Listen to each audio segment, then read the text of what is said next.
All right, here we go to the actual power rankings of the decade. And what I kind of summarized was kind of putting the two and two together. So let's start from the bottom up, and it might not be who you think.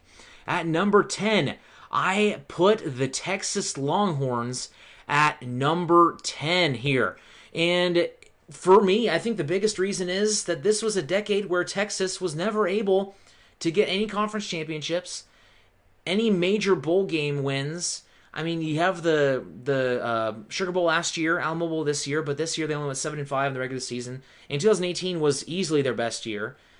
It was just a very lackluster decade for Texas athletics, and I think the basketball is really what brought it down as well, with no Sweet 16 appearances and losing in the first round 5 times. So Texas at number 10.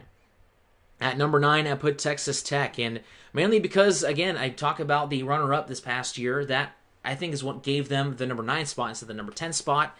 But the fact that they have only been to 6 bowl games, no conference championships on football, but you do have the runner-up. Again, that's why I think it has them there. And also the second worst record in both sports, and they just have had a little bit of a rough decade, but they have had some bright spots. Things are really looking up, though, for Texas Tech sports, with their baseball team also playing very well. But, of course, baseball not factored in to the all-decade power rankings. Number 8, I put Iowa State. And I think it's for the lack of firepower on their football team that really brings them down. And also, you add up the fact that they haven't been able to get any of those NCAA tournament wins. And I do have them over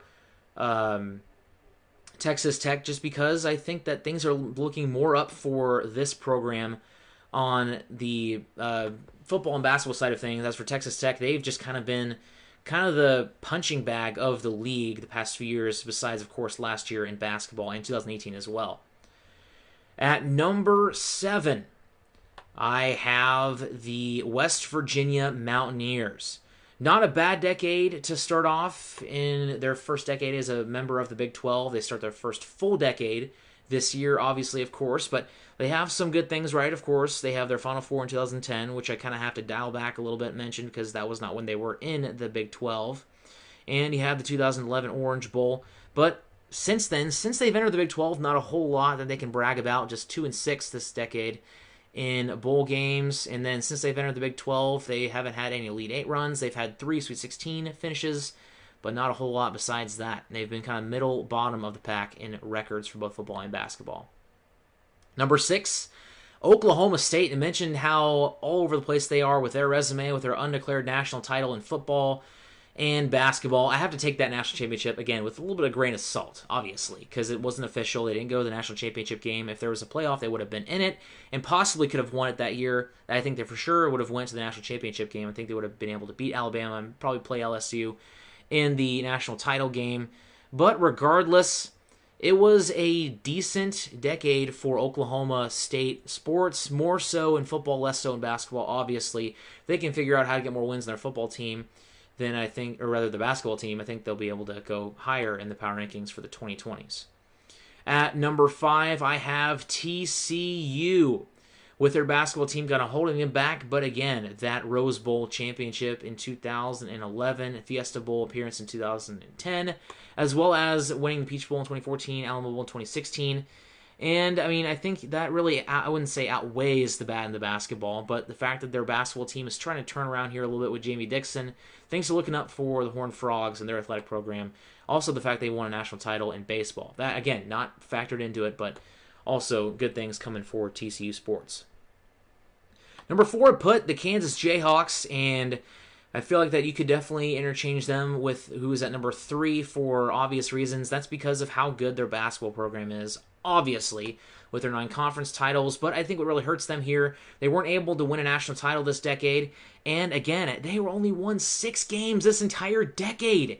That is just insane levels of incompetence at every single level.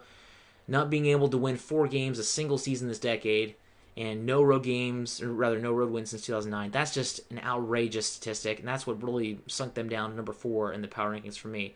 At number 3, yep, you guessed it, it's K-State. And the reason why I think you'd interchange these two is obviously because K-State doesn't have as many conference titles. They don't have those big wins.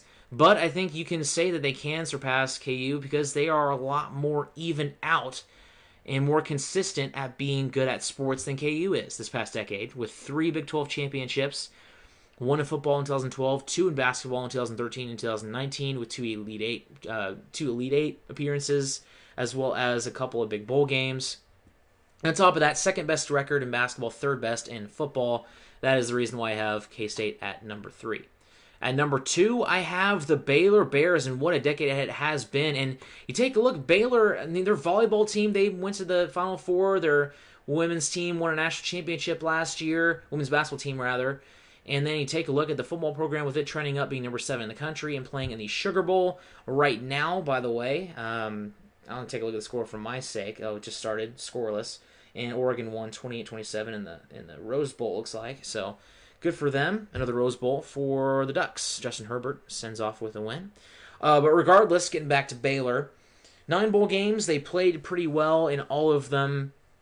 And the fact they've been pretty consistent in terms of winning games in the regular season, as well as their 2 Big 12 titles in football is what has them at number 2. I feel like you could flip between K-State and Baylor at 2 and 3. You can flip even KU at number 2 with their basketball team being that great.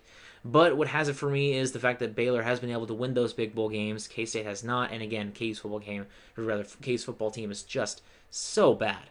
And then at number 1, I have Oklahoma, with their football team being in the college football playoff in 4 of the last 5 years, as well as going to the Final Four this decade in 2016. So they went to the playoff in 15, went to the Final Four in 16, and they've been to the Elite Eight.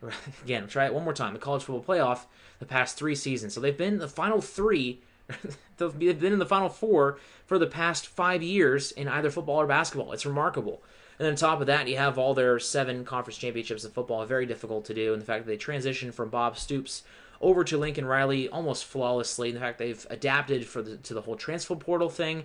And they've been to every bowl game. They haven't really had as much success at the bowl game level. But again, with their basketball team really starting to play well and getting that Final Four is what put them at number 1. So I think pretty much the top 3, or rather the top 4, I could argue, are pretty interchangeable. I would really... if you're going to give me a recommendation of what the decade power rankings are, I would highly recommend not putting KU at 1. Mainly because, I mean, there's no way you can put KU at number 1 with their football team being that bad. If they won 4 or 5 games if they had no bowl wins, no bowl games they'd been to, but they win about 4 or 5 games every single year, I'd be like, fine, put them at number 1. But the fact that they have not won 4 games a single season this past decade, and they've been through 5 different coaches in a span of 10 years, you gotta put them a little bit lower than Oklahoma, Baylor, and K-State. I feel like those 3 are interchangeable. However, I would prevent K-State at being at number 1 with no Final Fours and no big bowl win.